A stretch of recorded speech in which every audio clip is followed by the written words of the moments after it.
Broadcasting live from the Business RadioX studios in Atlanta, Georgia, it's time for Atlanta Business Radio. Brought to you by OnPay, Atlanta's new standard in payroll. Now, here's your host. Lee Cantor here, another episode of Atlanta Business Radio, and this is going to be a good one. But before we get started, it's important to recognize our sponsor, OnPay. Without them, we couldn't be sharing these important stories. Today on Atlanta Business Radio, we have William Warren with The Sketch Effect. Welcome, William.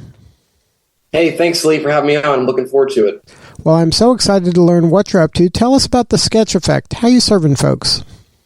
So the Sketch Effect, we're an Atlanta-based business, but we serve clients globally, and we call ourselves a visual communications provider. Essentially, we help our clients communicate their ideas in a more effective, enjoyable, and actionable way using visuals, which is typically animation, graphic design, and we have a really unique in-person meeting service called graphic recording, where we send artists to corporate meetings or events or trade shows, and we basically sketch in the room while people are having their meetings, creating a visual summary or a visual mind map of their content.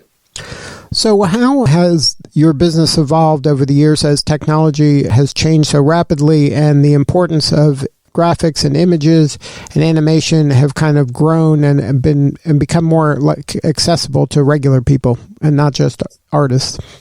So one of the interesting things about our business is that we exist at the intersection of a very old skill, which is listening and synthesizing and processing ideas, but also very new technology, the latest and greatest technology. A great example would have been in 2020 during the COVID pandemic, when we had to adapt to virtual meetings and virtual events and basically take this analog sketching service and make it work virtually.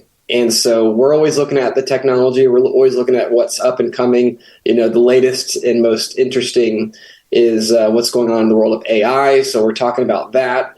But at the end of the day, you can't substitute good old-fashioned listening and telling stories and then communicating that. And so that's really what we try to provide, is a really great way to communicate ideas in an understandable and actionable way using visuals.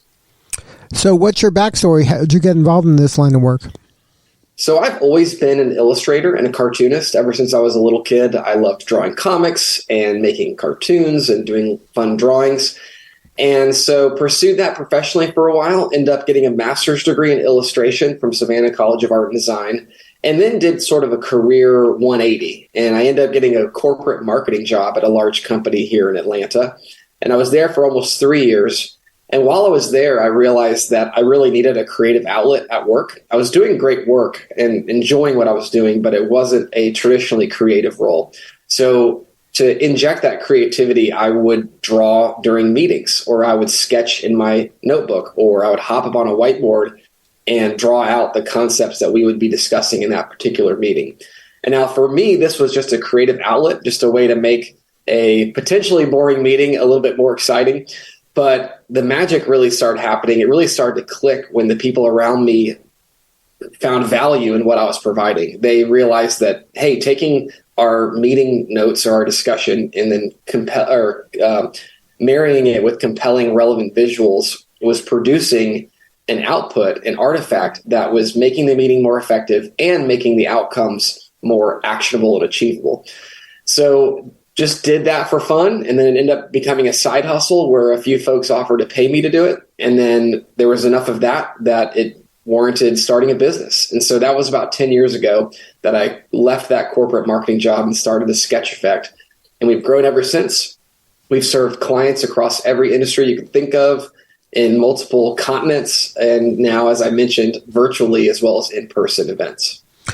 Now, as your business and yourself has evolved over the years, are you finding more young people being drawn to the creative? Of course. So young people I would say creativity has always been appealing to young folks, but now it's more accessible than ever. The tools are more accessible than ever. The training is more accessible than ever. And then thanks to the internet, the channels to have a successful creative career or creative business have never been more accessible. 30 years ago, 40 years ago, there were these gatekeepers of the industry, large publishers, large, media conglomerates. And now anyone who has an iPad and the connection to the internet can have a creative business or have a creative career. It's much easier to find your niche and carve out your own space in our modern gig economy. And so, I would say that it's never been more popular than ever to have a creative career. Now, I remember interviewing a person several years ago, and they said something that was kind of shocking to me, and tell me if this is something that resonates with you or you see this in your own life.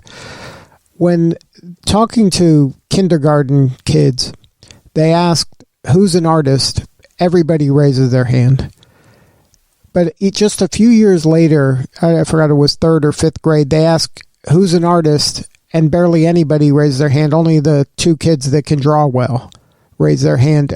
Do you see that as well? And is that something that we can maybe fix or improve on? Yes, actually, I find that information really compelling. And I've read the research that says exactly that. Every kid, every person is born drawing. We learn to draw before we learn to write and read. Everyone is a visual thinker, a visual communicator from day one. Maybe not day one, but from kindergarten and onward. And then for some reason, it works its way out of most of us. And that's, I would say, partly because we're told, hey, we're not really good at drawing, or we're not skilled at this, or it's shamed out of us. And essentially, we move away from thinking and communicating creatively and tend to fall more into quote unquote traditional means of communication, written and spoken word. And I'm a believer that, we never really do lose that, desire to think and communicate visually. We just think it's relegated to the quote unquote artists. And so one thing that I've loved doing at the Sketch Effect is bringing that creativity to all types of people and encouraging all types of people to lean into their creative side, to lean into their visual side, because the science shows that if you are thinking and communicating using visuals, you're tapping into that part of your visual brain. The ideas are more understandable, they're more memorable, and they're more actionable. They're more practical. Now, let's talk a little bit about your new book that's coming out May 2nd. I think it's called The Conquering Creative. Can you talk about the impetus of writing a book, number one, and publishing it in the manner that you did, which is kind of unique? For sure. So I'm really excited about this book. This has been something I've been wanting to do for a long time. And then last year I said, the time is right to do it. Let's make it happen. So The Conquering Creative is essentially a business book for creative people. And in essence, I wrote the book to myself from 10 years in the past, or myself from 10 years ago. See, for me, I grew up, as I mentioned, always drawing. I consider myself a creative. I never considered myself a business person or an entrepreneur. I sort of happened into this life, and it's been a great life, but I never set out to own a business or to have a thriving creative career. All of that, quote, business stuff has never come naturally to me. I've had to learn it through trial and error, through mentors, through coaches, through reading, all sorts of ways. And so the Conquering Creative book is my attempt to help other creatives, anyone who has a creative skill and wants to make a living out of it. My goal with the book is to help them understand that it's not as hard as they think, and to equip them with some simple frameworks, some simple advice, some tools, and some encouragement that will help them to take that next step and start their creative career or grow their creative business. So let's give some advice to some folks. Say you're that person who maybe has a corporate job, or maybe has a job that's not creative at all, but has that itch or has that kind of passion, maybe that has been going on like you since your youth, that you would doodle on the side and you would draw just for fun. That was just the way you expressed yourself. How does that person elevate that skill into a business? What are some of the baby steps they can take to see if what they're doing and the talent they have can turn into at least a side hustle, but maybe something bigger than that over time? So chapter 1 introduces this shift in thinking that any creative has to make if they want to do what you describe. If they want to jump to be a professional creative or leave their day job or start a business. And that shift is that we have to shift our thinking from my art is my passion to my passion is my product. So for a lot of creatives, we begin doing our creative thing, whatever that thing is, because we're passionate about it. It's part of who we are. It's part of our heart and soul. It's a very emotional thing. However, if anyone longs to take that creative skill and turn it into a career or a business, they have to be comfortable turning that passion of theirs into a product. Now, product might feel like an icky word. It might feel like a set of boxer briefs or discounted tires or some snake oil or something. But all I mean by product is that we have to take our creative skills and turn it into something that is packageable, that is sellable, and that the average person can understand and receive. A lot of creative work tends to be a little bit hard to pin down. It's a little bit, it's not as concrete or, approachable as a traditional product. But that's an important part of the process. And I introduced an exercise called the sweet spot exercise that I would encourage everybody to do from the outset, which is to consider 3 parts of your life. The first part are things that you're naturally good at. These are going to be your natural skills, your talents, your ability, anything that someone has said, wow, you're really good at that. That's the first circle. The second circle of this Venn diagram is, what are you passionate about? Now, this is not necessarily what you're good at, but what you're passionate about. What is something that fires you up, that excites you? This could be related to your purpose or to things that are deep, part of your heart and soul. What are the things that fire you up that can sustain you long term? And then the third circle, and this is the kicker, is what will the market need? What does the market need? What will people actually spend their money on? What will people actually want to buy? And if you can find a destination, or if you can find something that's at the center of those 3 circles, what you're good at, what you're passionate about, and what the market needs, then you're off to the races, and it's inevitable that you'll have a successful creative career. So those are 2 things I would encourage people to do from the outset if they're thinking about starting a creative business or creative career, is to consider how to turn their thing into a product, and then to do that sweet spot exercise. Now, how do you feel about people who are creative? They have that passion. Like, let's take you when you were doodling during meetings back in the day. You were doing this just because it was interesting to you. Maybe it helped you retain some of the information that was going on. For whatever reason, it was a personal endeavor for yourself to be doing that activity. How do you kind of protect yourself from people judging it and saying, oh, I don't get it, or that doesn't work for me, or that's never going to work? Like all the negativity, where a lot of folks, when they see creative people, they don't treat them tenderly. They, just at a glance, they'll make some judgment that can really hamstring a creative person and stop them in their tracks, and then, kind of nip something in the bud before it even has a chance to turn into anything. It's a huge deal. And because our creative work is so connected to our heart and soul, that rejection or that dismissal can be devastating. It can be crippling. And in fact, chapter 3 of the book deals with that directly. So in chapter 3, we introduce this shift in thinking from I am my work to I am more than my work. Because a lot of creatives, they struggle with that. If their art gets rejected, they feel rejected. If they're not offered the job, they feel like they're not worthy. And the flip side is true as well. If they're told their art is incredible, then they all of a sudden might grow an inflated ego and think that they're incredible. So it's important for professional creatives to have a healthy distance from their work. They need to be attached to it, and they need to care deeply about it, but they also need to know that they are more than their work. And so in chapter 3, we introduce 3 strategies to build that emotional resilience. And those include getting plugged into a community, finding yourself mentors and coaches, and then thirdly, building a self-care routine that you prioritize and actually put into your calendar. So that's what I would definitely encourage for creatives, because I've dealt with that. I've had my work rejected. I've had clients who hired us once and didn't come back. And, thankfully most of our clients come back, and we have had a successful 10-year run at the Sketch Effect, but we have had rejection. And so it's critical for creatives.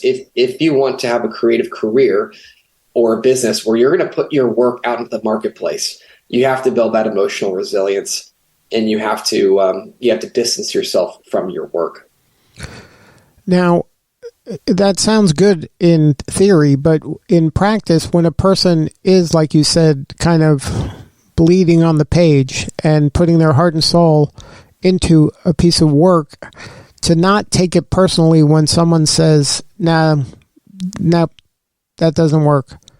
It just seems like it takes a lot of resilience and self-confidence to kind of separate yourself from the work. And is this something that just, you develop a scar tissue over time, a callus, where this becomes easier over time? Or do you still take things personally if you think, oh, this one this is a home run, I can see it in my head, and then the client rejects it?